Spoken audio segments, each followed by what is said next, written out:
those who are trying to build something in the world, they have to have equal access to basic knowledge, how to start companies, access to international global network, and to opportunities to raise capital. And right now in the world, it's not the case. And not every entrepreneur is having the same access to all those resources. This is why we are trying to actually give this help to entrepreneurs. And 500 Startups is actually having the same vision on these things and are supporting us with these initiatives. And today's webinar is about marketplaces. Liz, who is alumni of 500 Startups, she has built her marketplace, and she didn't become successful right overnight because she joined 500 Startups. She actually managed to get to where she is now through a lot of mistakes, struggles, and taking the right and wrong decisions at the same time. And her experience will actually be valuable asset for you to actually use in your businesses, wherever you are in the world. We believe that if you have a bright mind and your energy, you want to put energy into creating somewhere in the world, this kind of information will help. On this note, I would like to actually pass the word to Kate Silidets, who is my partner on this series of webinars. She's representing investment team of 500 Startups. She knows a lot about 500 Startups and about how to get to 500 Startups. So I'm really excited to partner with you, Kate, and I'm happy to have the second webinar and more to go. Thank you. Beautiful. Thank you so much for such a warm introduction, Daniil. And hi, everyone. So excited to be here and host our second event as part of this initiative. I'm Kate. I'm part of the investment team at 500 Startups. Just a few words about 500 and what we do. 500 Startups is a global venture firm and accelerator. Sorry. We invest, and our mission is to find and support entrepreneurs from around the world. Since 2010, when 500 was launched, we invested in over 2,400 companies from around the world across more than 77 countries. We are located in more than 17 countries to support our startups that we invested in. Some of the investments that you probably heard of, our investments include companies like Credit Karma, Canva, TalkDesk, GitLab, Intercom, and many others. We typically invest in early stage, pre-seed, seed stage companies. We are industry and geo agnostic. And together with Daniil, we launched this initiative to provide the opportunity from everyone right around the world, everyone who has their startup companies, everyone who is thinking to launch their companies, to connect you guys with our alumni like Liz today, who went through our accelerator program, who have some achievements, right? Have learnings. And as Daniil mentioned, it's not always about successes, right? It's not always about positive stuff. We want you to connect with entrepreneurs who are here and are open to share their experience, their failures, their successes, their learnings, and most importantly, you know, to have this open conversation and be able to answer questions that, you know, you have challenges you're facing today. So feel free to interact, to be active, to ask questions that based on the experience and conversation that we will have today with Liz. And with that in mind, I'm extremely happy to introduce our today's speaker, Liz. Liz is the CEO of Nanno. Nanno is the application and marketplace that allows parents to book vetted babysitters across the US. And I'll definitely ask Liz to introduce herself in more details. But before that, just wanted to share a few facts about Liz that I know. And also just wanted back to kind of my part when I say please ask questions. We don't want it to be a conversation between three of us. We want all of you to be deeply involved. Feel free, if you have a question, feel free to unmute yourself and ask the question, or we have a chat, so feel free to just type in your questions. And at the end, Liz will choose three participants whose questions she liked the most, and she prepared something for you. She'll tell you about it more at the end. So please be active, ask your questions. And now a few facts about Liz. So actually, before Liz became an entrepreneur, she was a local news journalist. She was a copy editor, and she was even a lawyer. So it's a pretty impressive background. Also, her entire family are entrepreneurs. Her dad, her mom, her brother. That probably definitely has some influence and inspiration on her to become an entrepreneur. And actually, last fact for today. Not long ago, after Liz finished our 500 accelerator program, which happened, I believe, a few years ago now, right, Liz? Yeah, so she launched a crowdfunding campaign on Republic, and her company Nanno was the first female-founded company to raise maximum amount in crowdfunding allowed on the Republic. So that was pretty impressive, and we can talk about that as well. Feel free to ask your questions. So, Liz, we are extremely happy to have you today. Please tell us about yourself, introduce yourself, tell us about Nanno, about how you launched it, what inspired you to start Nanno, and what Nanno does, and where you are right now. Sure. Well, thanks guys for having me. It's exciting to be here. As you know, Kate, I am really inspired by all the other entrepreneurs in the world and all the amazing things that everyone else is doing. And I love to do things to help to support that community. So I'm happy to be here to be a part of what you guys are doing. And I really, just so you know where I'm coming from, like I really value when people give tactical advice in presentations, like not just like, here's an amazing story about some random thing that will never happen to you, but more like things that can actually help and an actual, like, here's what I did and here's what I think I could have done better, so that people can take that and actually use it and use the things that we talk about today for the things that you're working on, no matter what stage you're at. So think about that when you're asking questions, and I hope that I can help do that today when we're talking. So I started Nanno almost 5 years ago, and with my co-founder, because we were moms and we knew that finding babysitters was really hard, logistically, like ridiculous. And as technologists, we were like, you know, when there's a logistically difficult problem, technology should be used to solve it. And no one had really been doing that.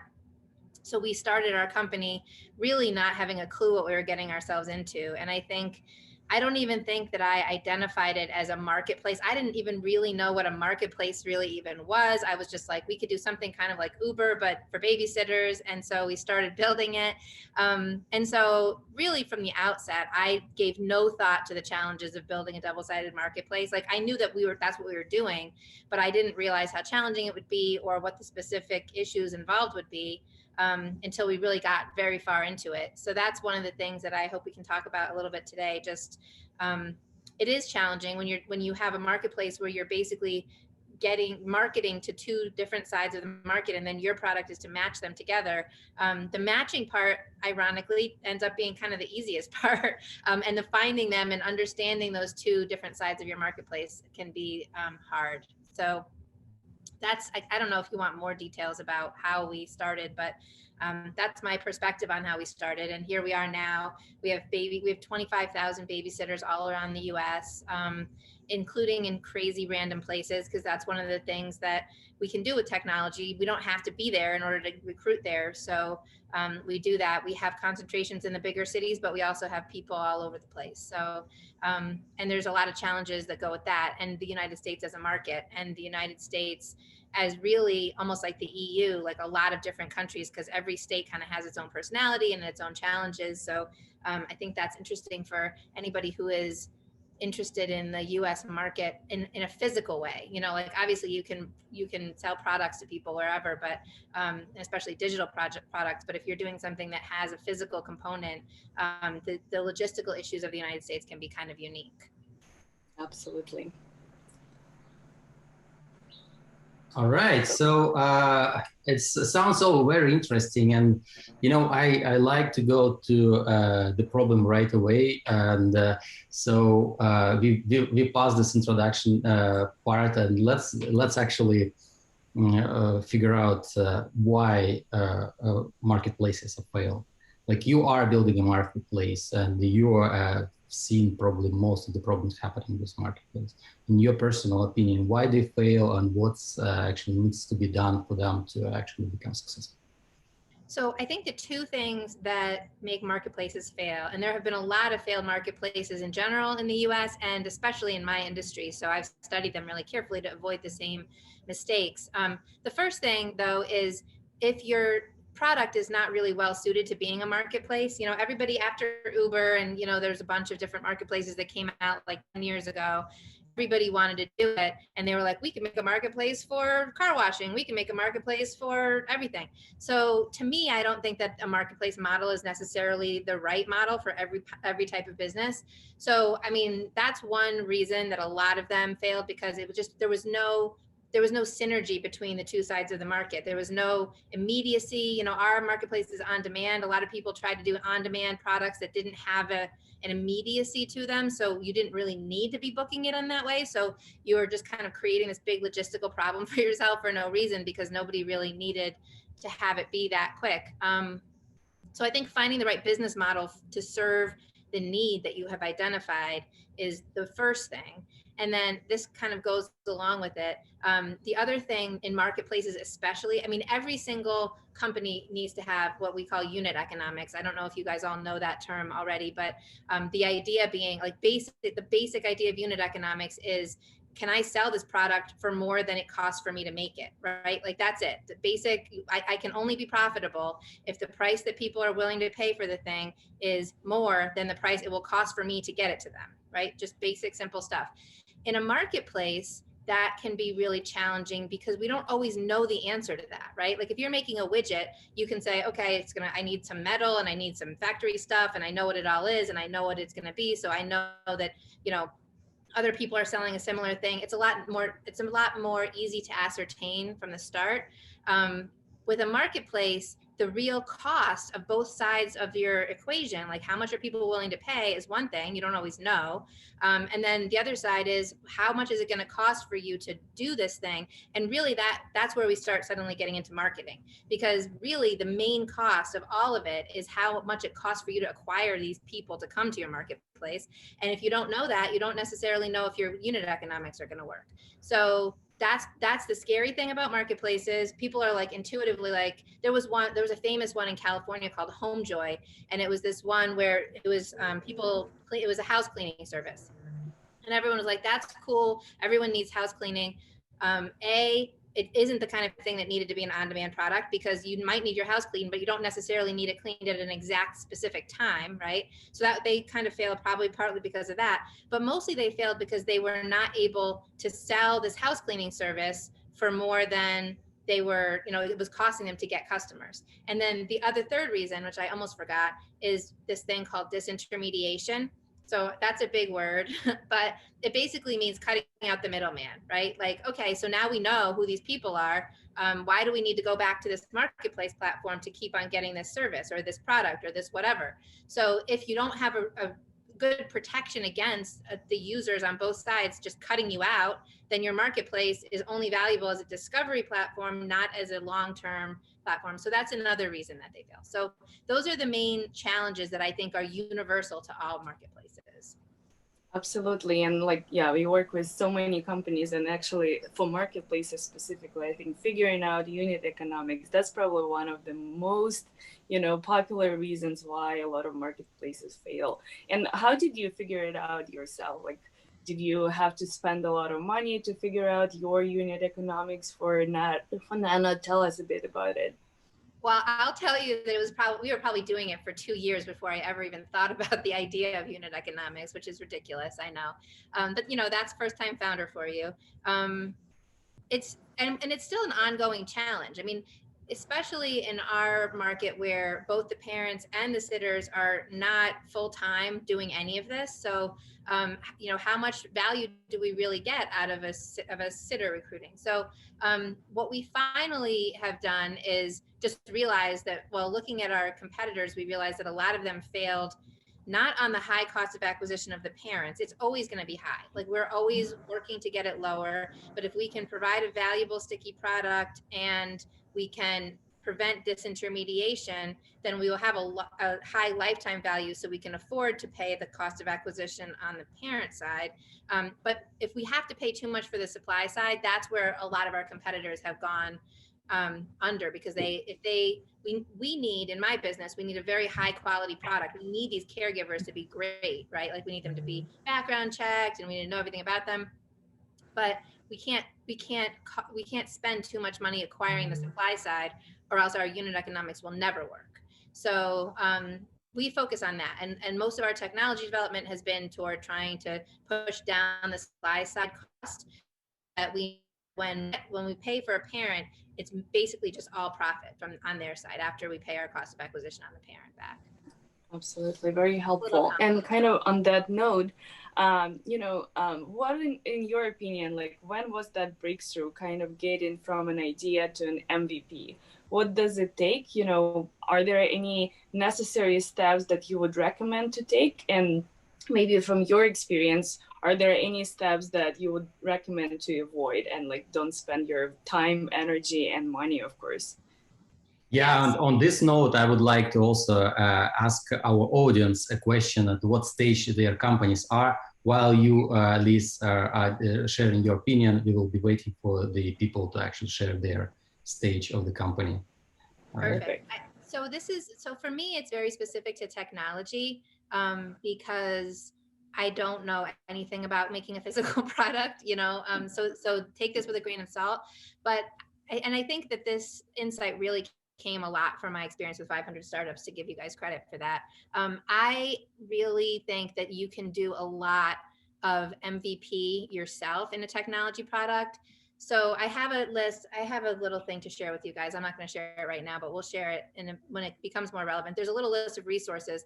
I really think if you're building a technology product, you can string together an MVP for most things without having to go hire a fancy developer. So the majority of people I know who want to start a technology company come to me and they're like, I need to raise tons of money right now before I even know if anybody's going to want this product. I'm going to raise tons of money so that I can hire some developers to build this whole huge thing, and then we'll be able to test it. So I did that. I mean, I didn't raise any money, but I had a co-founder who did all the development work, and I put a little money in to hire a few more developers. So our early MVP was very much a product. It was an actual product that we developed. But looking back on it, I think I could have made that MVP in a weekend by myself using some tools that are actually there. And then we would have known. I mean, we would have been, I would have saved myself $100,000, frankly. I mean, and that's not nothing to me personally. And also, I would have saved us a lot of iteration time, because when you string together your own fancy-looking MVP that doesn't really work, but people think it works, so you're testing you're testing the market, you're testing, you know, a lot of things about it. You're even testing how they want to approach your product. You can have so much hands-on control over that and iterate on it and really understand it, and before you go and build the actual product. So I think get an MVP out as soon as you possibly can, but that doesn't mean that you have to go hire a developer and spend a year developing it. It means go figure out how to use Zapier. Like, honestly, you could start with Zapier and find out all the things that Zapier integrates with, and probably just right there, you can build your MVP. So that's my advice for technology. That's actually a great advice. I totally support that. I discovered Zapier like five years ago, and it simplified so much troubles for myself, because I wanted to hire an assistant for myself, and instead of hiring an assistant, I actually built a Zapier that did a lot of assistant work for me. I was like, oh my God, the world just in the 21st century. Exactly. we actually asked the audience to understand like who is in the room. We asked what stages your marketplace is at right now. And the answers disappeared, but I'm sure Daniel has the results already. Yeah, I do have the results. Very,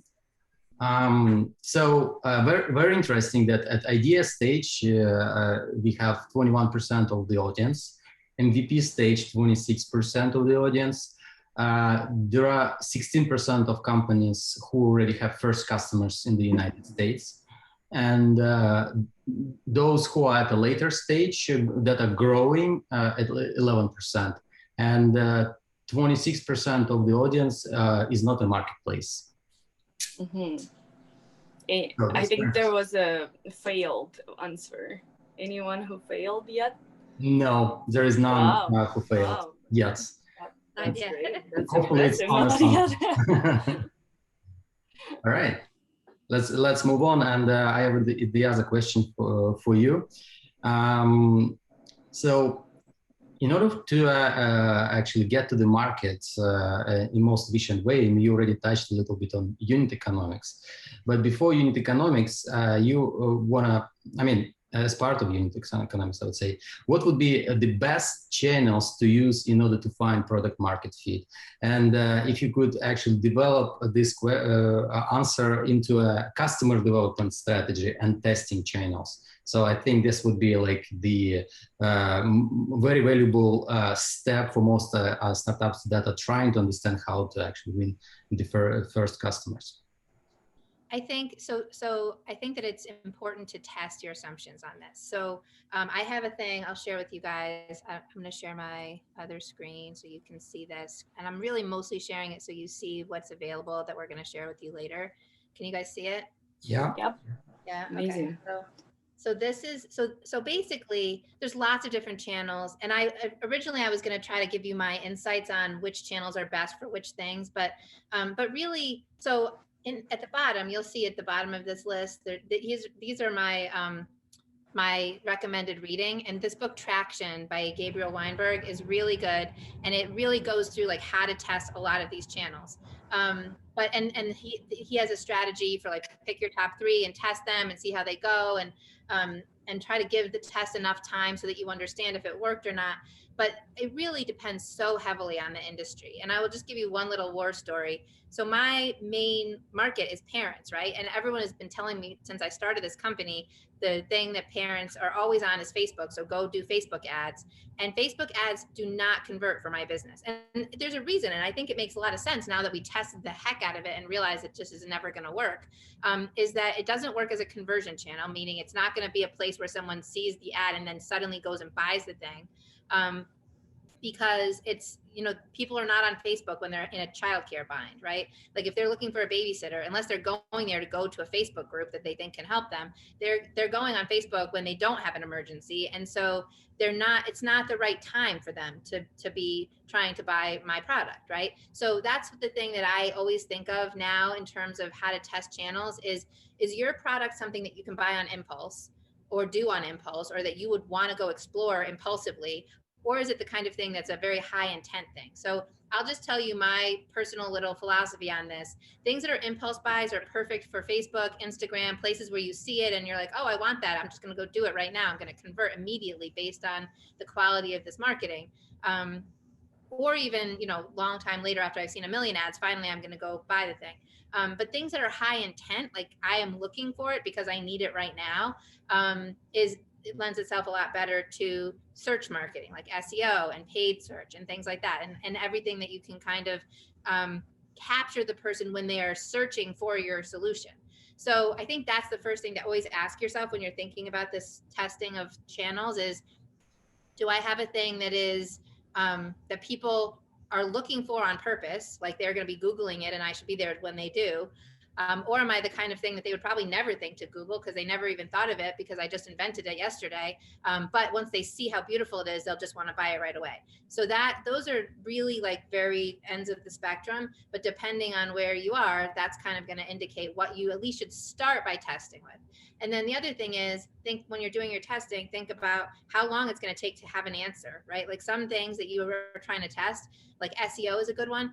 You know, that's a leap of faith. That's going to take a long time to manifest, and you're not going to know right away whether it's working. It can't work right away. So there are things that take a long time to test, but are free, right? Like SEO and content marketing, versus things that are expensive to test, but you'll know right away if it's working. So all of these things, I think the most important thing, and like probably the biggest takeaway I got from my time at 500 Startups was don't do anything unless you're setting it up as a test, as an experiment, right? Like I spent a lot of time early on in my company just throwing spaghetti around and being like, I don't know. That's the term that means like just seeing if it will stick or not. So like, I don't know if it's going to work, and thinking this fantasy of this giant thing is going to suddenly happen to me, right? Like I'm going to do this thing and suddenly I'm going to have 1 million users, right? Nothing, first of all, nothing that you do is going to make you have 1 million users. I don't know, maybe if you're a celebrity, but that's why you have to organize yourself as a test so that you are able to see whether it's working. It's not going to work on this giant scale that will be unmistakable.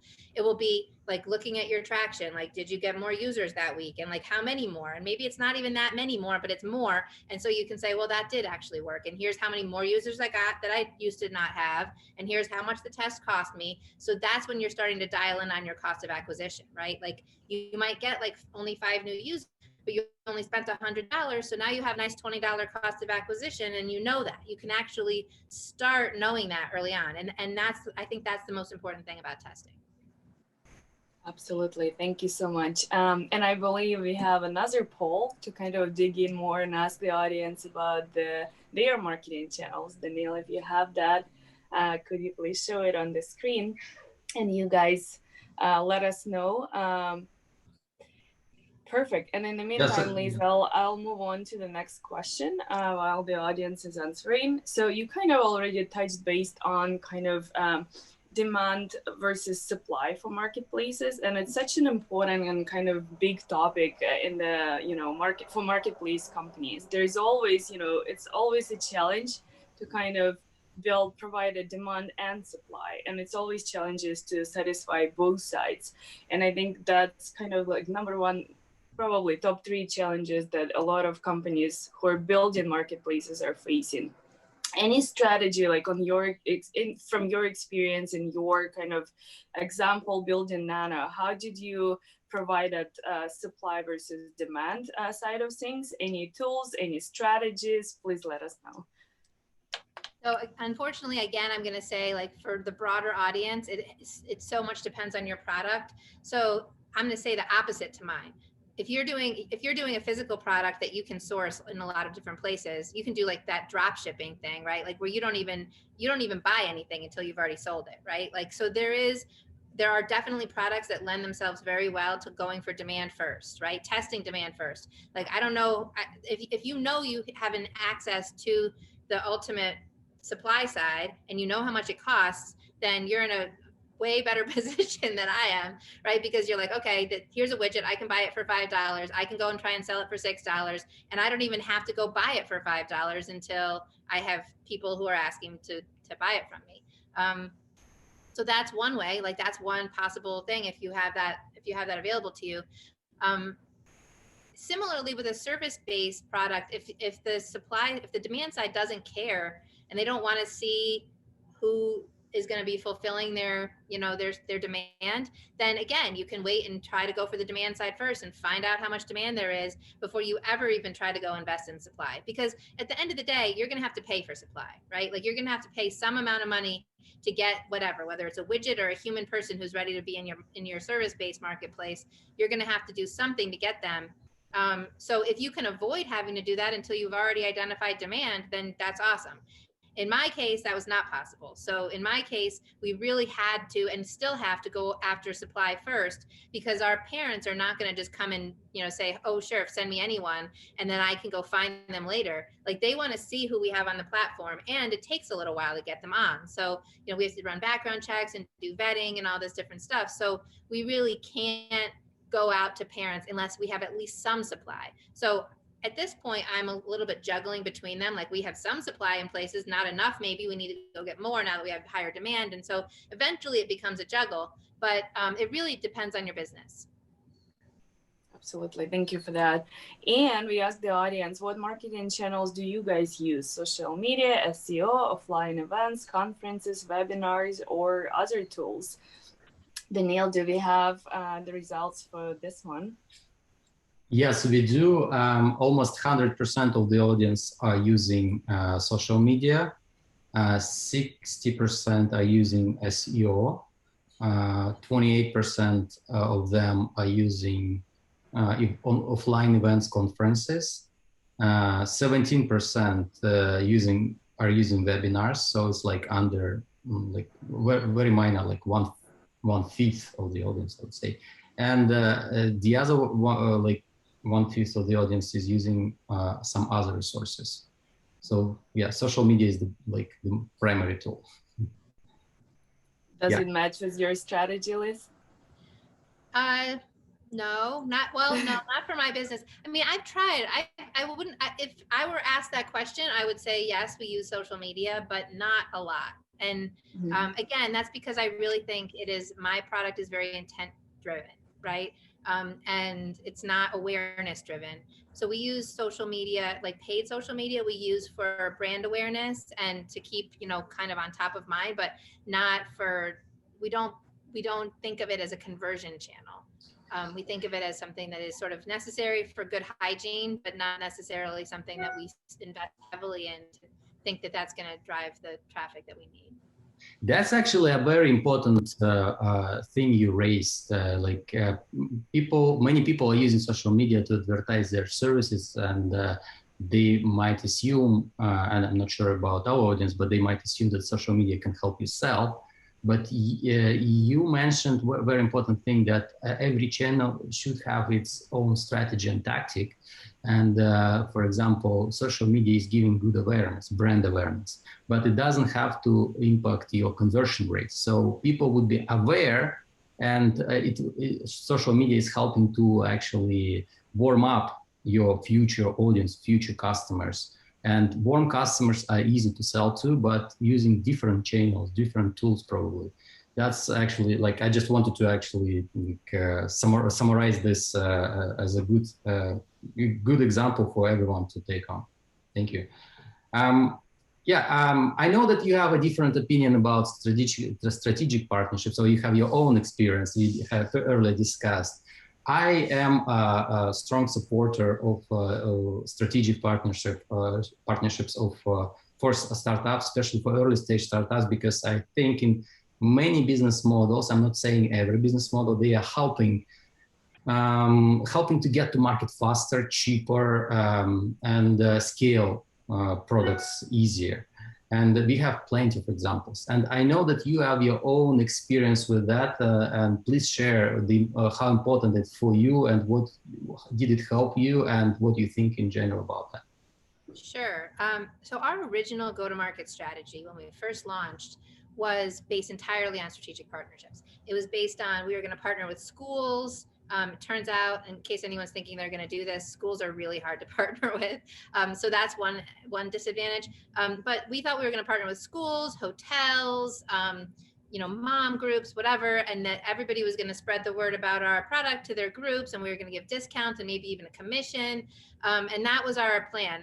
And it was one of the things that I invested so heavily in after I should have known it wasn't working, right? Because I didn't really have a testing mentality, I was like, okay, we're going to just do this. I did it for years. I chased after these guys, and everybody was excited to do it. But first of all, one of the things that I realized about strategic partnerships is, even if you think it's free, like even if it's totally free, or even if it's you know, they're going to get a commission, but only after you make money, right? It's not free if it takes all of your time. And so that was one of the things that I realized, like I was chasing after these things. I was having meetings. I was going to PTA meetings. I was doing all this stuff thinking that this was going to be huge. And it was not. And again, it was because of two things that made it not work. One, because I really hadn't understood the intent versus impulse dynamic yet. And so, yeah, all these people got the word out to their communities, but they were getting the word out in ways and in places that were not where the person was when they converted, right? So that was one of the things. And then the other thing is that I think for my company, and mine is very trust-based, and there's a lot of reasons that it's unique, but I think all of these channels will be a lot more effective when we have greater brand awareness in the world. Like certainly the hotels, when I talked to them, they were like, yeah, we'll tell people about it, but like it will be way more exciting for people once they actually know who you are, right? And I was thinking that I was relying on these partnerships to bring the brand awareness to their communities, but the partners were instead saying like, I will offer these amazing deals to them and they will be excited once they know who you are. But when they don't know who you are, then I feel like I'm doing your work for you to try to introduce your brand, and I don't want to do it.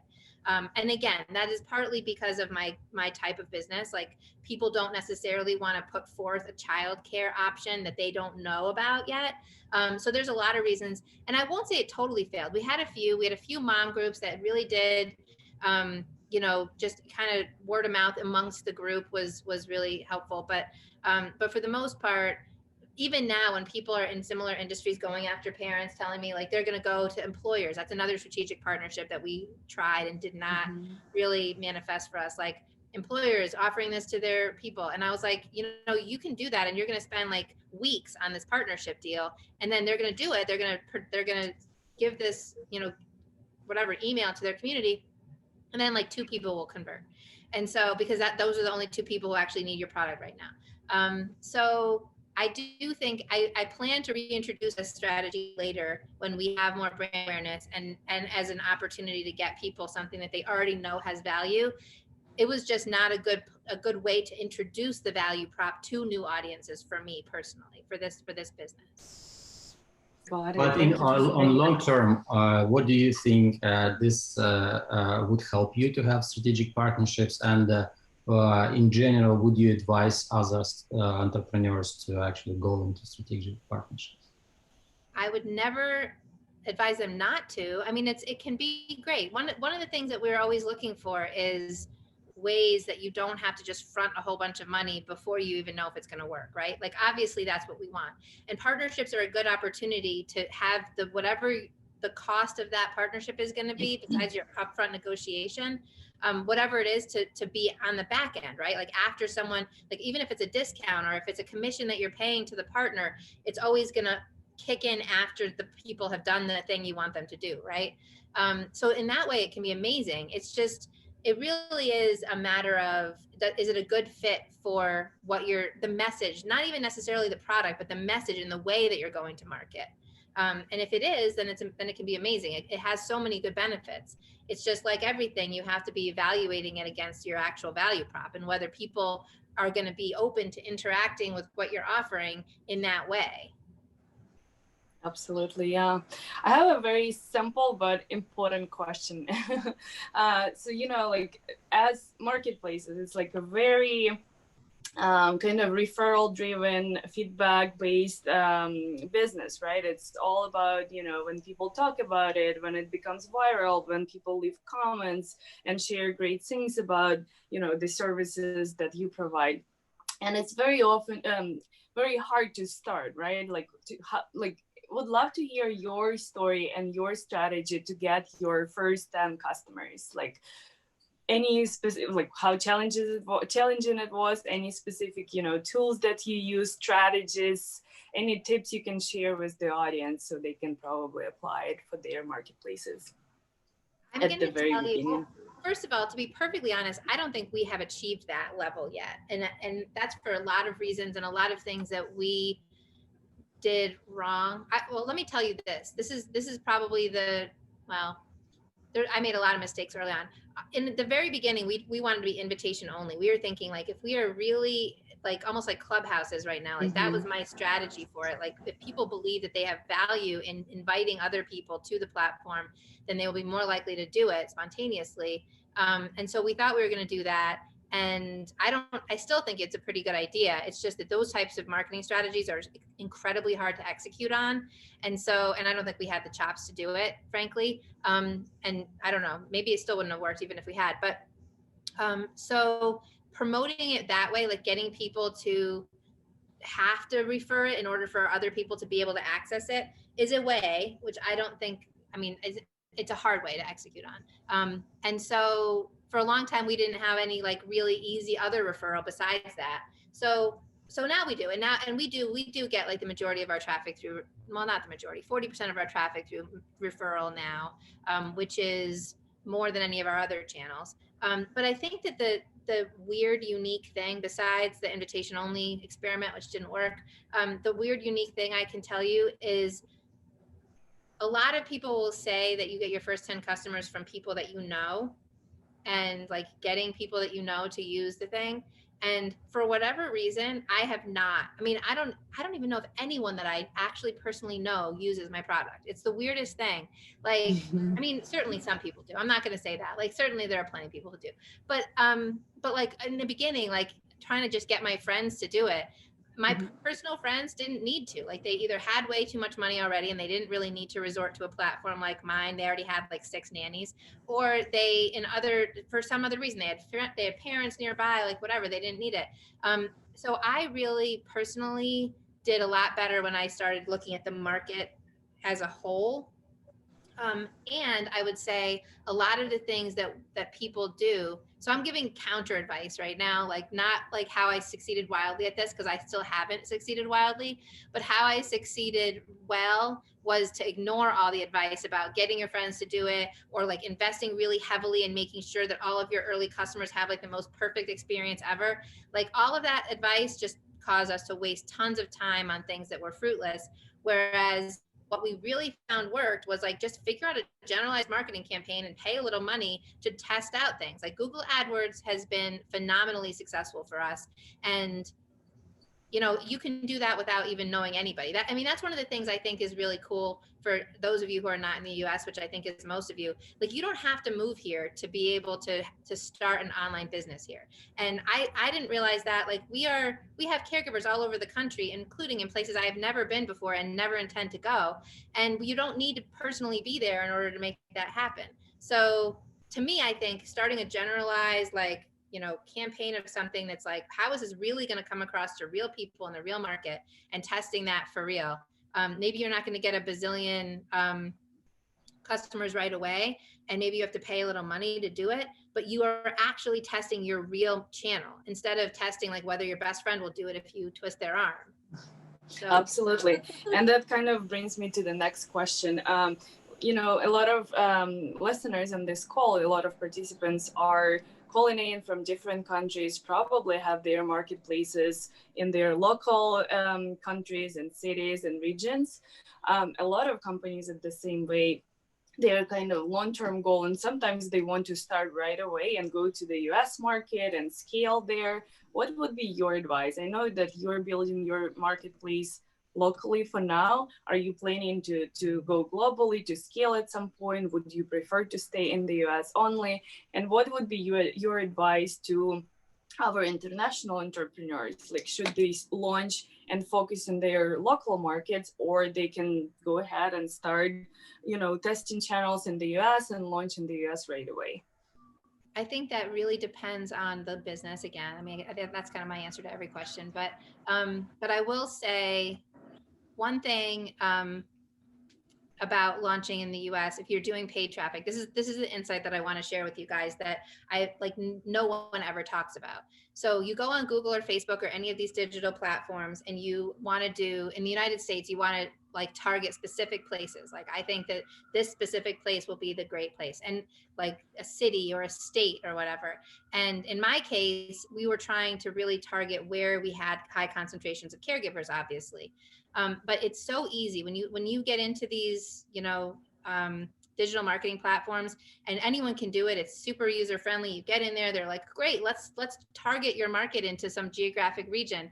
And they're like, you know, they give you this amazing ability to target. It is stupidly expensive to target geographically. And that's one of the things that I realized that, I mean, you can't do it. Like if you say, I want to target Atlanta, Georgia, it will cost you a fortune because they really charge a premium for that targeting.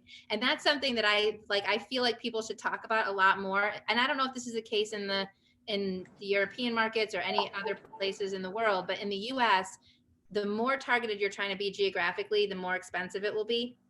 So pursuing a strategy that you can do without having to really narrow your focus geographically, but instead narrow it other ways or you know, and find various different ways. I mean, I could tell you more ways that we used, but I think that that's one of the things that when you are coming from a non-US market into this one, you may not realize that you're being penalized for that hyper targeting. And you might think, oh, it's just really expensive to do it in the US. It probably is way more expensive here than other places, but it's because sometimes if you're targeting too narrowly, that's the thing that is costing you the money. And I think it's kind of a scam because it makes it so, they make it so easy to do that. And it makes it seem like that's of course what you should do, but you should not do it. You should find other crafty ways to be getting to the people that you want without really narrowly targeting your paid traffic, because that is super, super expensive. Absolutely. Yeah. So we're moving really efficiently, and the audience is preparing the questions. We have a few more questions to you, I think, and after that we'll be able to ask our audience. In the meantime, I'd like to ask the audience to actually put the questions in Q&A section, please, if you may. And those who would like to ask questions verbally, please raise your hand. After this part, we will get the audience to speak. And I have another question to you. Your practical personal story building your startup. I would like to talk about fuck ups. So can you share with us some your major fuck ups, if you may, of course, that where you feel like which makes you uncomfortable, and where you could act differently, and how did you overcome that for your company? So I would love to tell you guys the things that we did wrong. The way I think about things, like I know you want a story about some stupid thing I did. I'm doing stupid things all the time though, and I'm trying to think of a funny one. As everybody. but I really think that the real things I did wrong so far, like to me, I think it's taken me too long to get to the point where we are right now. And that's partly because I'm a first-time founder and I forgive myself for my mistakes. But the two things that I have done are kind of like on two ends of the spectrum that were wrong. One is I get ideas in my head and I overinvest in them. Like I get so focused. Like we had so many things, if I look back on it, including the invitation only thing and like the go-to-market strategy with the schools, like all these things in the beginning, I felt like so sure that it would work that I just kept on thinking, well, I know this will work. We're just doing it wrong. So I like forced myself and my team to keep on trying things that were just clearly not working. And that's one of the things that people make fun of me for how crazy I am about testing. But I am a testing and experiment junkie, and that's all I want to do now, because I don't want to ever do that again. I don't want to spend 6 months trying to like hammer a round peg into a square hole. And that's I spent a lot of time doing that, because I was so strong in my convictions. I think a lot of founders who are like visionaries have this, like, you know, I was so sure this thing should work that I was like, you guys are just not doing it right. We have to just keep on trying to do it. And looking back on it, I'm like, this was never going to work, right? Like, and I could have known that way earlier. So that's one thing that I just did a ton of times. Like, I mean, I remember I had this thing where people were I wanted everyone to share on Facebook, again, to this virality thing. And we had so many different things. And I was constantly making my developers do these random things to try to promote this to happen. And eventually I just realized they're never going to do this. This is just not happening. But it took a long time. And then the other thing, which is the opposite end of the spectrum that I've always done wrong, that I'm still trying to not do, is I get too excited by like a new opportunity of something like, oh, people are going to try to do this. And especially in childcare, you guys know, because of COVID, childcare is like this enormous, crazy puzzle that everyone's trying to solve. And I still do this. Like, even though I know that I'm not supposed to, I still get myself sucked into like, oh, maybe we can go after this. Like people want to do pods now and at-home learning. Let's go race over and try to address that market. And I've done that so many times and wasted so many months chasing after markets that were not my main market. Like I have a product, I have a product, a clear message, a thing, and I'm always like racing off in other directions to try to chase a new market when we still just really need to keep on focusing on growing the one we already have. So those are two sort of different things, like being totally distracted and then totally continuing to try to nail something in that isn't going to ever fit. Those are the two things that I think have plagued me as a founder. And that I am like, every time I have a new idea, I'm testing it against those two possible pitfalls, because everything, I mean, honestly, I'm so susceptible to them still right now. This is super helpful. Thank you for sharing that. And kind of on the knowledge and, you know, help side and how to probably avoid certain mistakes, like I wanted to touch base, and this would be the last question from us before we open up the floor for the audience to ask theirs.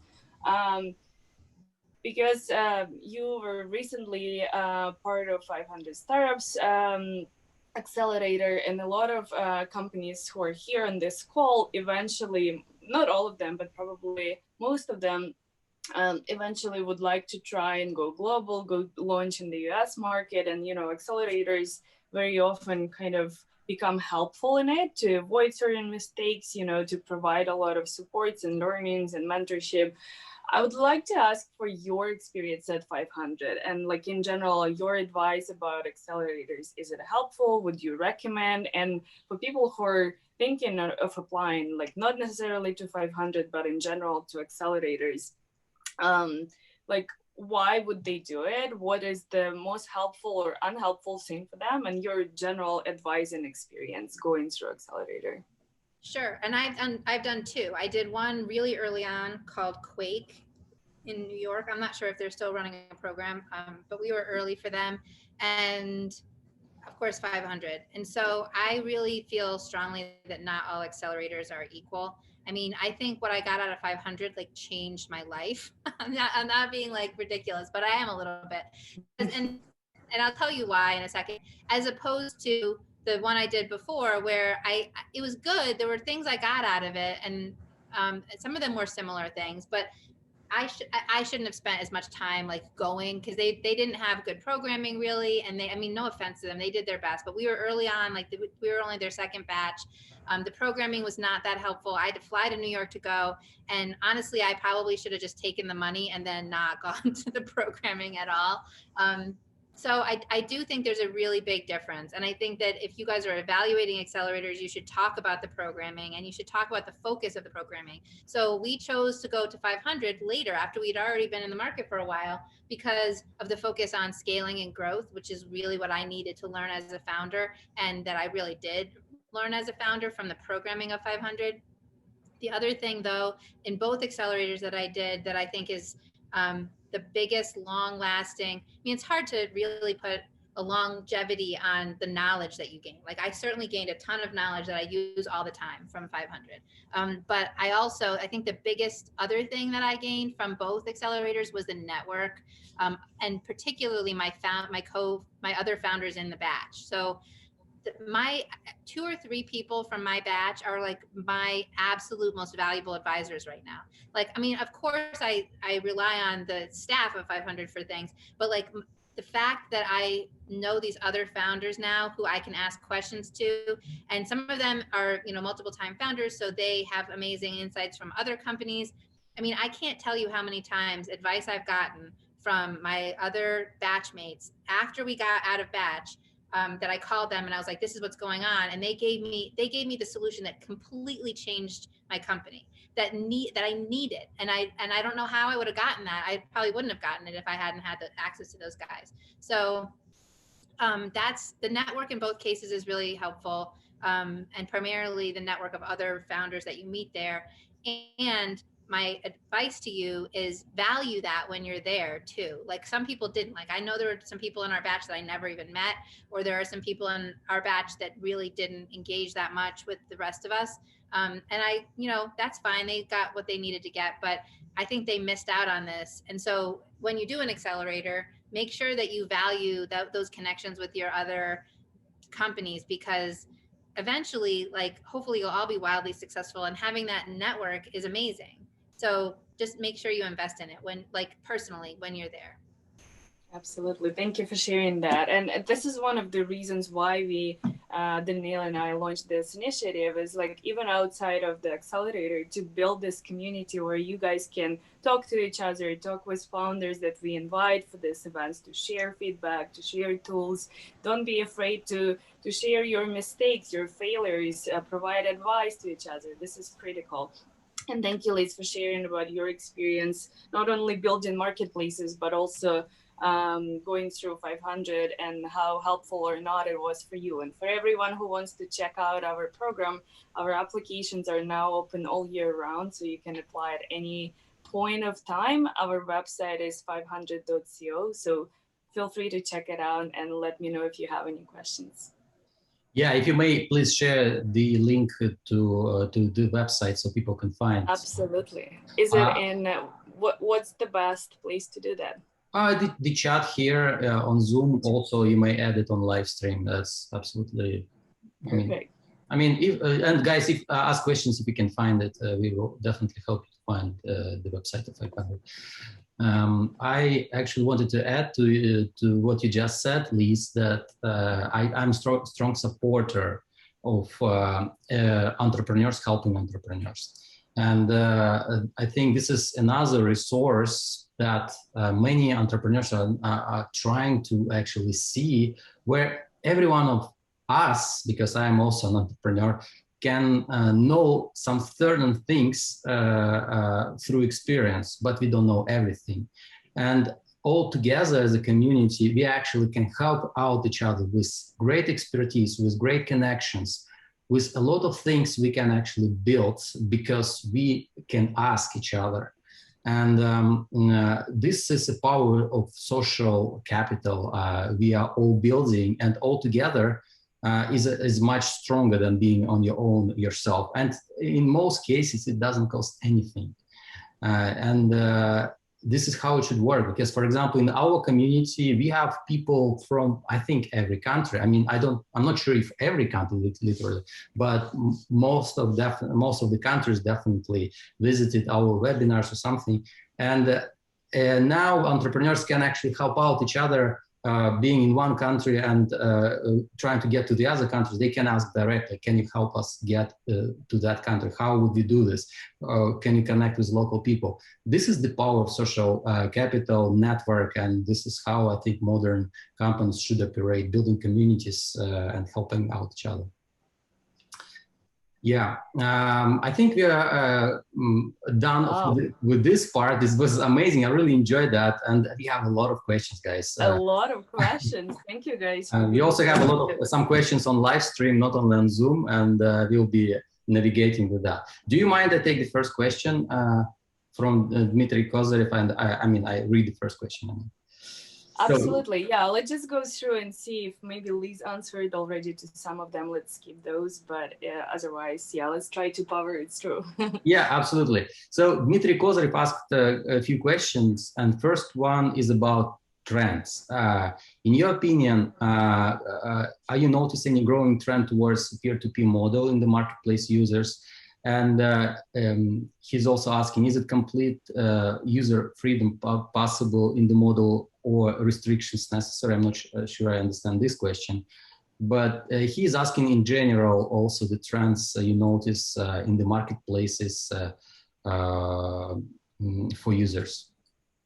I will tell you a trend that I am noticing in the service-based marketplace. I think I'm going to answer this question mostly based on that, because like I said, and we'll always say, everything is different. I mean, based on what your business model is and what you're selling. But I will say in the service model, there's two things that I've noticed. First of all, a lot of marketplaces make their money by charging the supply side for access to that, and that is I think that's a very reasonable way to structure your company, where you're not necessarily taking a piece of the transaction and you're not making the money on the demand side, you're making it on the supply side, because ultimately what your platform is doing is providing demand to the people who are supplying the service, right? I think there's a lot of markets that works, and I don't think it works in my market because my babysitters are just not interested in having to put a single penny into their own thing. That's fine. That's just how they are. But I think that there's maybe all of the ones that I know of, other than markets where the supply side just won't do it. I think that's really a trend that I'm seeing. The other thing that I am seeing, and this is specific, there's nuances depending on what country you're operating in and what the labor laws are. I'm definitely seeing a lot more managed marketplaces, and I've read more about this, recently too, from VCs who are investing in them.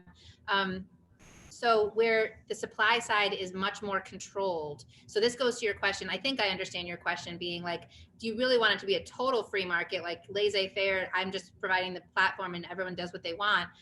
My company, of course, I can't do that. I have to have some vetting of the sitters, because I can't just connect people willy-nilly and have them be dangerous criminals on either side. So we background check both sides. We do exert a lot of not control, but a lot of vetting and selection on both sides of our marketplace. I think in different kinds of marketplaces, maybe you could be totally hands off and say, I don't care, I'm not doing any vetting, and everyone just use my technology to meet each other. And like dating, right? Like you're not doing any vetting on dating. Maybe they should, but like that everyone gets to meet no matter what.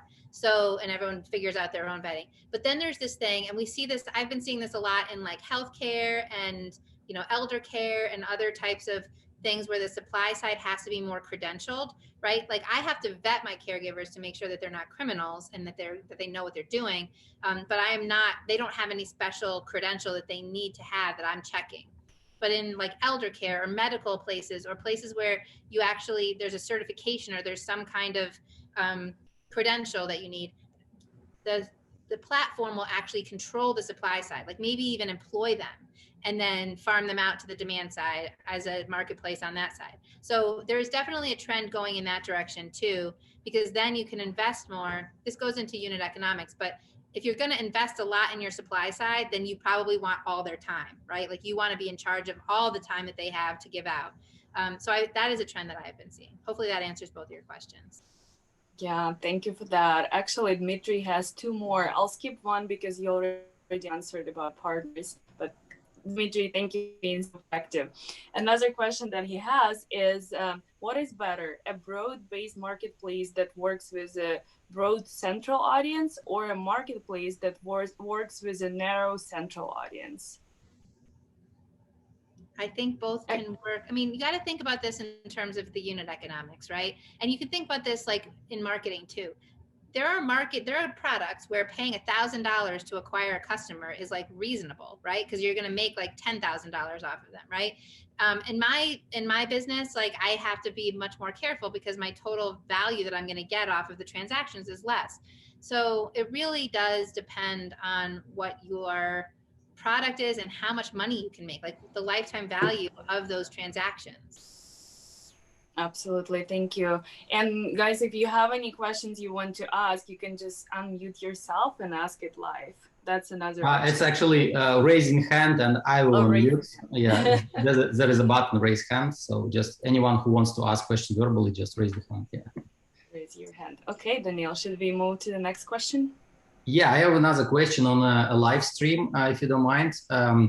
Danim Wang is asking that he's from San Francisco, and they are building a product getting into markets where job seekers pay for informational interviews and job referrals to company employees. One thing they found very difficult is that it's hard to recruit company employees. Maybe because they don't depend on the income they can get from their site, and a bad referral can potentially jeopardize their reputation. They found that other startups have tried similar models and have failed. Do you think they should quit, or if there is a way to get around? It's hard. I don't have a lot of expertise in that specific thing. I do think, though, that you touch on an interesting thing that someone said to me. In fact, I think it was at my first accelerator. So let's not discount them too much. They did give me some good advice. So that when you, in all of this, you have to always think about what problem are you solving for this person that they already think they have, right? Of course, if you're making like fancy purple lipstick, whatever, they probably didn't think that they needed it, but you show them on Instagram and they want it right away. That's not what we're talking about. But in a lot of these marketplaces, you're trying to solve a problem for people, right? On both sides of the market, right? If you are going to have a double-sided marketplace. And I think that the best marketing strategy always comes out of, what does this person, maybe this person is, you're saying that they're like the HR manager or something at a company. They don't have a personal vested interest in the economics that you're proposing, but they have a problem. They're, like, if it's their job to solve the problem, then you have to think about how to help them solve a problem that they already know they have. So I don't know your industry well enough to know whether these people at the company have a problem that you can help them solve, but think about it that way. And then when you talk to them, tell them about it that way. So that's my advice to you. I think that's as good as I can do without knowing like specifically about your market. Perfect, thank you. We have Ismail who asked 2 questions because we have so many of the questions in the chat. I'll ask one of them. Thank you, Ismail, for asking, but I think it's important actually point to touch base on is about onboarding strategy. So Ismail is asking, for marketplace designs, what is the best onboarding strategy to achieve critical mass? Should there be a large active pool of sellers, then buyers, or focus on hyping up buyer demand before there are that many sellers? I think that in that, again, it's know your market, right? So I will tell you, in my company, we realized that our sellers were way more motivated to find jobs, right? Like they're people who want to do babysitting. We don't charge them anything, so we can get them on the platform. Like, I have to pay money to get them on to run their background check, but they're the more motivated people. I can find them way more easily, and I can go get them and put them on the platform. Meanwhile, the parent side is more selective, and they want to see all these people. So like in my company, that dictated it, right? Like that dictated how we were going to do the chicken and egg thing with supply and demand. Onboarding, like actual onboarding, like their actual technical steps to get there, is another crazy tricky thing. And I will tell you, like, we changed the order for the sitters. Like, they have to go through a long process. We changed the order like 1,000,000 times to get them, like, figure out how psychologically to keep going down the path to get there. But it really depends. Like, one thing I would say, and this goes for everything, is that marketing is applied psychology. Like, that's all it is. Like, you are basically figuring out what these people are thinking and then making things easier for them to do the things that they already want to do.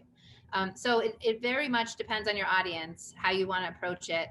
But I would say start with the most motivated side, and then go secondarily to the least motivated side. Like, I think that's the easiest way to do it.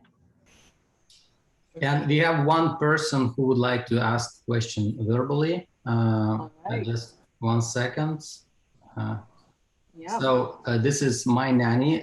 Can you please turn on your video and turn on your microphone, and you can talk? Hello? Hey. Microphone?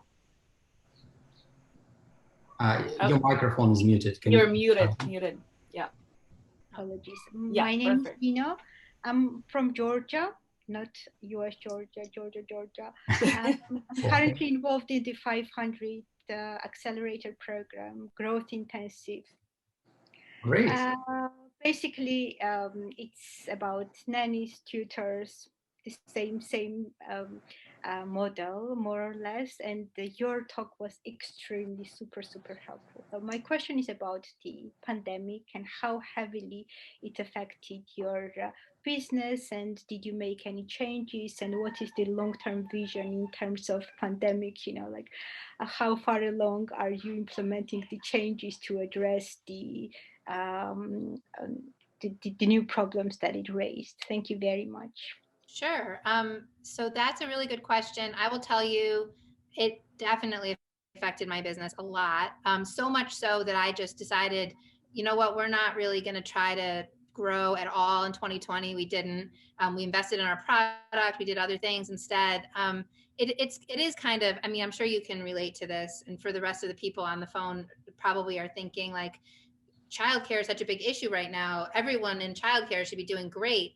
It's not. That is the opposite to the case. Like childcare is a big issue right now because nobody can do what they normally do, right? And none of the products that we normally use are really what people want right now. So we do still have customers doing things, not as many as we had last year, and we're starting to ramp up again, and we're seeing it get better. So I think it's getting better. I think people are, getting a little bit more comfortable, and also they're just exhausted by this, and they're just like, I just need to sometimes get out of my house. So yes, it had a huge impact on us. And one of the things that I was talking about where I chase around ideas that I probably should just leave them alone, I chased a few things. Like we did a pod thing where we, help people find pods and find a person to lead their pod. And we did a few other things like that. I looked into trying to do more strategic partnerships with employers and did more employer focused stuff in response to the pandemic. I don't know. I think the biggest thing that I learned from all of those experiences was that technology is best suited for problems that are persistent and that people can put themselves into categories and understand the offerings in a very universal way. The more customized your solution has to be, which in the pod case was like super customized, the less able it is to be tackled by technology. And so I would say for my personal company, and maybe yours too, chasing around after COVID specific solutions is kind of a waste of time. Unless I couldn't survive without finding a way to make some revenue, which I was lucky enough not to be revenue dependent in 2020 because we had just raised capital. I like chasing around after those solutions was just never going to be a long-term fit for the company. So that's what I found. I don't know if you have a different experience, but if in case you had the same experience, I will validate that it was horrible. There's nothing we can do. Everyone talking about childcare does not make our companies more successful, and trying to chase around short-term solutions with a long-term tech product is not the best idea. Thank you for that, Liz. We have another question from Serik Naizabekov. Hopefully I pronounced your last name correctly. Apologies if not. So the question is, would franchise be considered as a good way of scaling globally? Basically find the right local partners who know market very well and can cover customer acquisition cost, but at the same time in return, you to do a revenue split. I think that could be a great option for a lot of different types of companies. In fact, if anybody wants to do my company in their country, let me know, because I think, no, seriously, like the way that we, the big limiting factor for us is background checks. And I don't know, like that, like I can't scale into other countries unless I understand how I can vet caregivers in those countries. So that's hard. So I would say, yeah. And so for me, probably when I try to scale into other countries, doing franchise will be the only way I can do it. Because I can't know certain aspects of the market without having a local partner. I would, from a legal perspective, I would caution you that franchises as such are highly regulated in the United States. So let's just not use that word. Let's say joint ventures, because those are not. And so if you are looking to find joint venture partners, and I think that's basically the same thing that you're talking about, where they, you both invest in that local thing, and then maybe they front some of the money so that they get, some of the upside of it. I think that could be an awesome way to scale into other countries. Actually, perfect. And on that topic, kind of related, unrelated, I see another question from Anna, and I think it's important to ask because a lot of companies and people in general in the regions outside of the US kind of have this concern. So I want to make sure we address it. So Anna said, weren't you afraid to share your idea with others because people could steal it? Mm-hmm. I have so many ideas. I should start like a free ideas, steal this idea website. Honestly, I really think, I don't know, maybe there's ideas that are so amazing that the idea itself has like the value. I think that's so rare. I think for the most part, execution and figuring out all this stuff, like first of all, just executing on it at all. I mean, you wouldn't imagine how many people I meet who are like, I have this idea, and then they never do anything. Fine, that was me too before I started this company. A million ideas, and I like never really actually wanted to execute on them. So execution is the hardest thing, and then finding product market fit and figuring out your marketing, like all this stuff is so much harder than figuring out a good idea. Like, I don't know. I mean, I don't want to say that your idea, if you have one that's like amazing, but think about Uber, right? Like everyone's like, Uber's such a brilliant idea. It is. Like 20 people had that idea and tried to do it before they actually were successful at doing Uber.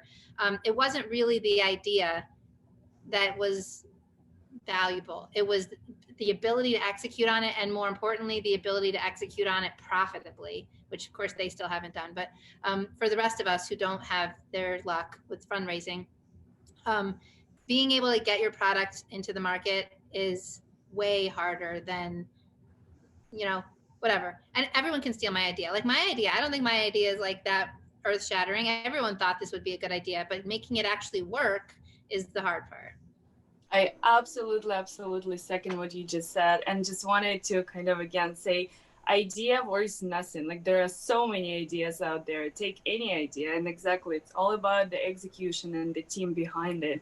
In fact, when you're thinking and testing out your idea before even you have an MVP, try to talk to as many people as you can. Find mentors who can, you can pitch. And the more, the more people you share it with, the more feedback you will receive, right? So don't be afraid about it. Pitch your idea, get feedback, test it out. Maybe you will find out that this idea doesn't matter and it's not worth anything and people are not interested in it.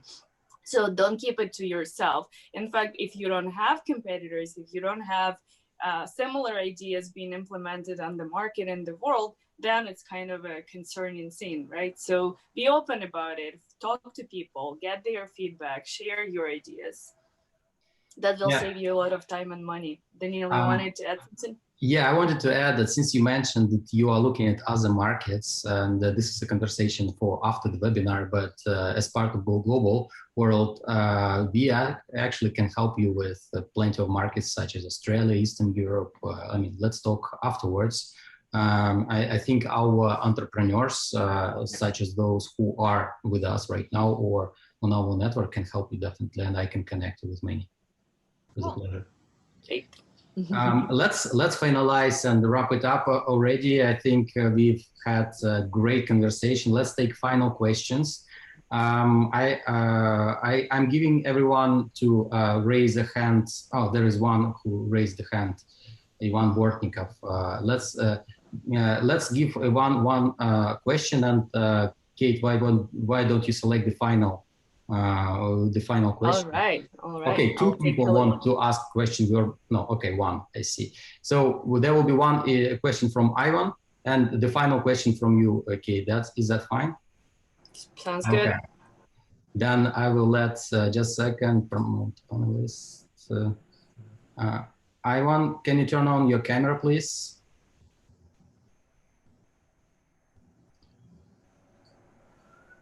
Ivan, please turn on your camera and a microphone. Hey guys, can you hear me? Yeah, where are you calling from? Yeah, I'm calling from Russia, from Sochi, south part of Russia. Great. Yeah. I'm Ivan, I'm a co-founder of UTravel. We're building a marketplace for small group trips or unusual tours. We're also participating now in 500 Georgia batch. My question is about the alternative social media channels except of Facebook, like Pinterest, Reddit, and so on. Do you believe that these channels can also work for a marketplace on the early stage in the start? And what is your experience with these channels? Did it work for you? Thank you. I do. I really do. I think I've heard great things about Pinterest actually, because apparently people use Pinterest as a like a sort of scrapbook from the internet. Like even if it's not beautiful Pinterest looking beautiful stuff like you'd normally think of being on there, they just use it to like save ideas and then make buying decisions. So I've heard that works, and I think that's very interesting.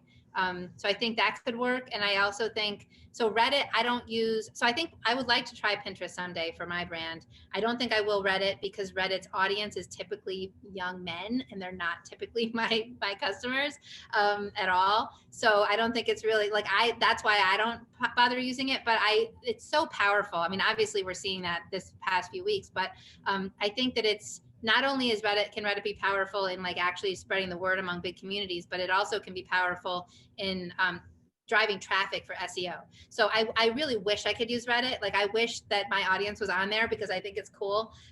But yes, absolutely. I mean, you got to be strategic, right? Like you have to be figuring out how your flow of traffic is going to go. And any channel can be helpful for that, depending on who's there and what they're doing while they're there. So that's what you're thinking about, right? Like on Reddit, like people are not, first of all, they're not moms and they're not looking for babysitters. So no, that's not my audience. But if they are on there looking for trips, like if you're one of your target audiences is young men and they're on there always trying to find a great trip, like that could be a perfect place for you. So I think that those are the questions to ask yourself though. Not only are they there, not only is my audience there, but are they there when they are looking for my product? Okay, there is one more raised hand. I think we'll take it, and we are ready to finalize our Q&A section. And there will be something else, guys. Don't go right away. So there is some more information from you. Perfect. Yes. And then Liz, you can kind of, because we have a lot of unanswered questions still, I believe you can provide your answers later in the Go Global chats. Okay. But also like just, look through them and choose top 3 that kind of resonated the most with you after this final one. Ismail, hey guys, how's it going? Tell us where you're calling from and what's your question? Sure. Hi guys, I'm all the way from Bangladesh. It's around 12:30 midnight. Or I should say good morning by now. Hey, what can I say? Money doesn't sleep, right? Yeah. Yeah, Liz knows this really well. So Liz, thank you so much for sharing so much intimate details about your life story, your startup story, and I got a lot of value out of it. My question is regarding the initial traction. What's your opinion on sending out promo codes and referral codes just to bump up the initial user traction? I think it's a great idea. I think it's a great idea, and we have had a lot of success doing it. Honestly, the thing that is the barrier for me sometimes, like we've built different things to do it. It's hard to build those things sometimes, to be able to track them, to be able to get them out, to be able to have them integrate with your system. So I think that, but I think it's a great idea. One thing I would hazard you about though, and this is something we haven't done at all, is that you might the value of your product, like that make it seem too easy to get it for too cheap, or make it seem too cheap for people to, get whatever. That's always a balance, right? Like you want to do promotional things. You don't want to do promotional things that make your product seem less valuable, right? So doing it like only occasionally, or doing it for, not a huge amount of discount or whatever. So that's just a consideration when you're doing that sort of stuff, but I think it's a great idea in general. Amazing. Thank you so much. Thank you for staying up so late and asking your questions, being active. Thank you guys a lot. I think we'll wrap up this section. The event is not over yet. We still have a few announcements to make. But Liz, please, you mentioned that you would like to pick 3 questions that resonated the most with you, and then you have something to give in exchange. I'll probably pick more than 3. You guys had really good questions. Right. But so I have 2, like I would love to give everyone, if anyone who wants a gift card who asked a question, I would love to give you a gift card to Nanno, which I will happily do if you are either coming to the United States or you have people here that you would want to give it to. That's the first thing I can give you. But if that is not valuable to you because you have no connection with our territory for childcare, then I will be happy to just schedule an hour meeting to talk about whatever you want. if you want to have follow-ups or if you want to talk more specifically about your specific business. I really like the fact that most of the questions were very general and about, just how everyone could use this information. But if you want to schedule a time to talk one-on-one with me about your specific stuff, I would be happy to do that too as my gift to you guys. So anyone? Well, anyone who asked a question. All right. All right. So in that case, Danielle, what would be the best way to approach this? Should we have people emailing us or? Yeah, so let's do this. First of all, please email us those who would like to get this gift from Liz, and we will connect you with Liz, and Liz will give you the reward. And second, very important is please fill out this form that I just shared on this chat. So just evaluate our conversation today. I need to double check if the link is correct. Does the link work? I think it should. And so as a result, yeah, the link works. So as a result of this survey, once you finish this survey, you will get the slides of Liz that she shared today during the talk. So it will be right after you finish your survey questions. It will take you like 5 minutes, but it's important for us to know how to go, what's your recommendations, where we actually could improve something, or what you guys liked, and maybe your suggestion for future webinars, because we are actually seeking your insights and recommendations to make it as good as possible, as valuable as possible for you, so you can build your businesses. So please click on this link in the chat here in Zoom and fill out the presentation. And before we close, I have a few slides to show you guys about our upcoming events. Just give me a second. I will share the screen. Can you see my screen? Oh, yes. Okay. So what I wanted to say about the upcoming events. So for Russian-speaking audience, we will have a conversation about how to evaluate startup by investor. So how investor actually evaluate startups, and this will be in Russian for Russian-speaking audience. The other one will be also for Russian-speaking audience about how to do customer development. For English-speaking audience, and our audience is primary English-speaking, is how to build a career in Silicon Valley. This is not about entrepreneurship, which this is kind of unusual webinar, but this person has a lot of interesting insights and information working for top companies such as Facebook, Google, Snapchat, Netflix, and so on. So you might want to actually ask your questions to that person and get insights from those big companies. Our upcoming webinar with 500 startups, this Go Global series with 500 startups alumni, is coming soon again, as every month we're planning to host at least one webinar. Maybe more, we don't know yet, but possibly. And this time we will speak with Susan Sayului, sorry about pronouncing it correctly. And we want to talk about building a D2C brand with sustainable scalability. I think this is a very interesting model who are building similar models, and you guys don't miss this webinars, because you have an opportunity to speak with Susanna directly, as we did today with Liz. And, yeah, Susanna, just to add real quick, Susanna is amazing. Like, first of all, this topic, like building D2C brand, is kind of challenging subject in general. She has so many insights. Her product is amazing. She has such a great energy, and she actually recently graduated from our program. So I'm really excited to invite and have her here. So join us on March 4th. Can you say what D2C means so audience will understand? Direct to consumer. So basically, it's a brand that you're building and launching that your consumers, not other businesses, buy and use. In her case, she built a custom-made pillow. So basically, every pillow you buy from her site is custom-made based on your preferences, parameters, and she scaled it really, really well and impressive. So I'd like her to share her insights and learnings on how to do it successfully. Join us March 4th. Also, we hold networking events because, as we already mentioned, network or social capital is important for entrepreneurs to access different markets and build companies. And for this reason, we hold monthly networking events for founders from around the world, where you can briefly share how you can help global founders and ask for help so they can help you with your whatever things you're trying to achieve, either in your country or going global. And this event happens every first Friday of the month. You can register on our Facebook page, Go Global World, or Eventbrite, or just Google Go Global World events, and you'll find all the events.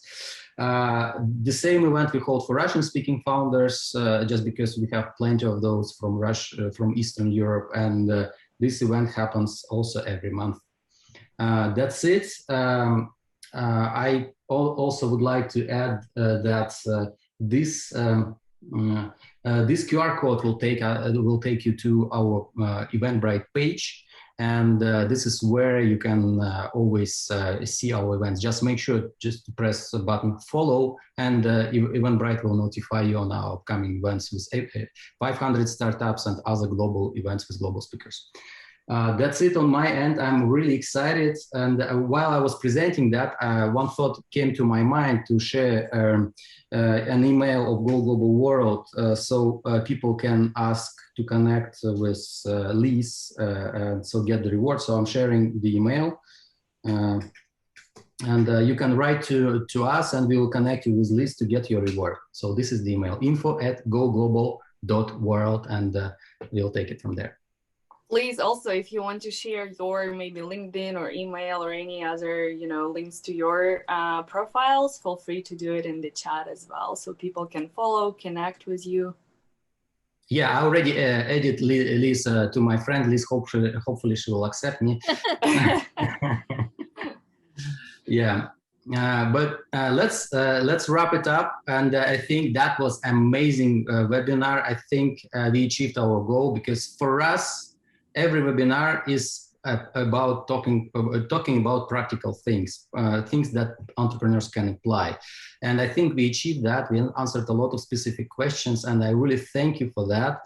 I thank you, Kate, as well, for organizing this event to make it all happen. I thank you, Go Global World team, who are actually were involved in building this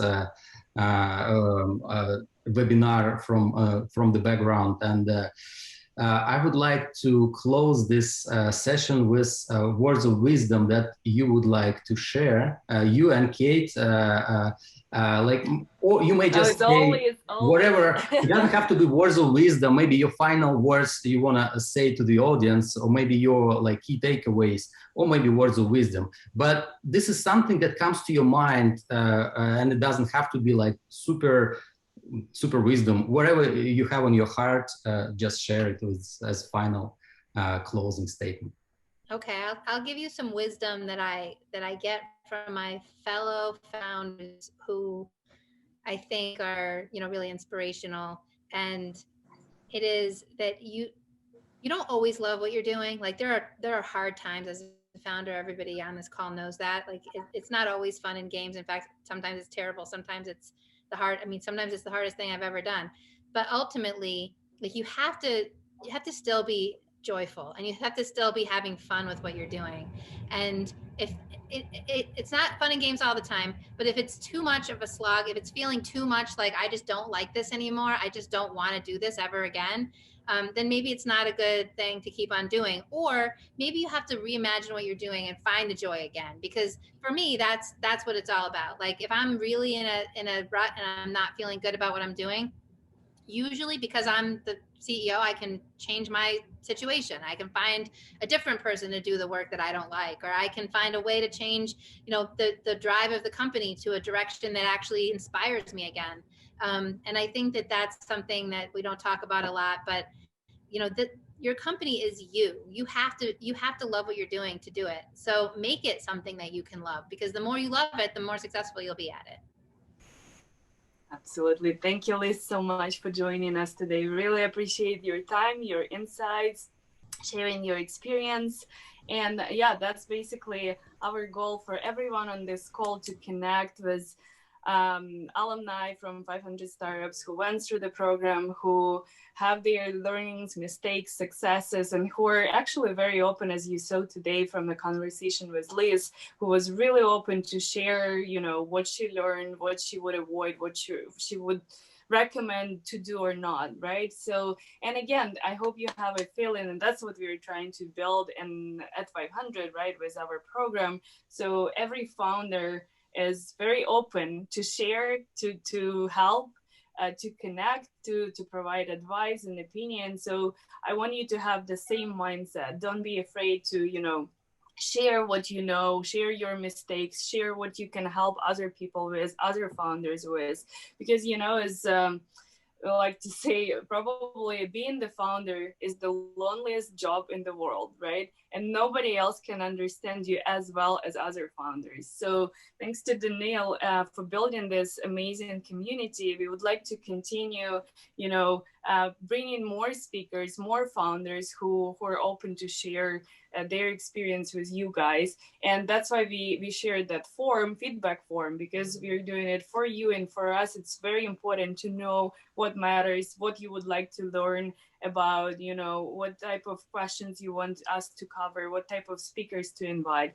Please let us know what we can do better in the future, what topics we can cover, and let's stay in touch. Thank you so much.